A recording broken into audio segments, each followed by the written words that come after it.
Ethan had always been a curious soul. As a child, he would wander off into places he wasn't supposed to be, searching for hidden doors and forgotten secrets. That curiosity never faded, and as an adult, it led him to a story that no one could explain, a library that didn't exist. It started with a simple rumor. An old man at a coffee shop muttered about a library in town that wasn't on any map.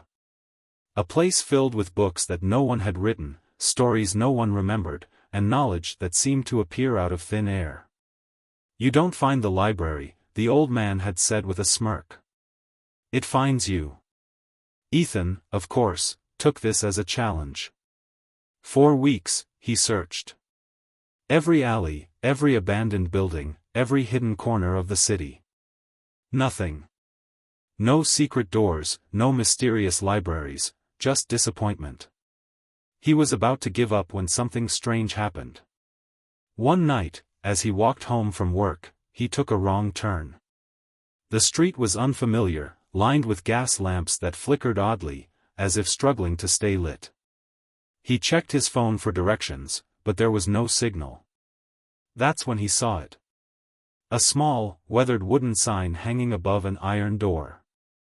The words etched into it sent a chill down his spine.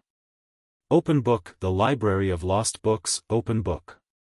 His heart pounded as he stepped inside. The air smelled of old paper and ink, and the walls stretched impossibly high, lined with bookshelves that vanished into the shadows above. But it was the books themselves that stopped him in his tracks. Every single one bore a title he recognized, but had never seen before. There was a book by his grandfather, a man who had always dreamed of being a writer but had never published a thing. There was a novel by his childhood best friend, who had died in an accident before he could finish his manuscript. And then, Ethan's breath caught, there was a book with his own name on it. He pulled it from the shelf, his hands shaking. The pages were filled with a story he hadn't written yet. His future. Moments he had never lived. Choices he had yet to make. As he turned the pages, he realized something terrifying. The ending was blank. A whisper drifted through the air, "Some books are still being written." Ethan spun around, but no one was there. The library was silent, waiting. With trembling hands, he placed the book back on the shelf and stepped out the door. The moment he did, the street was gone. The gas lamps had vanished. The library had disappeared. Ethan searched for it again. Every day. Every night. But he never found it.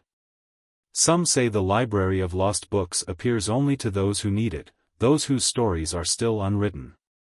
And if you ever stumble upon it, be careful which book you open.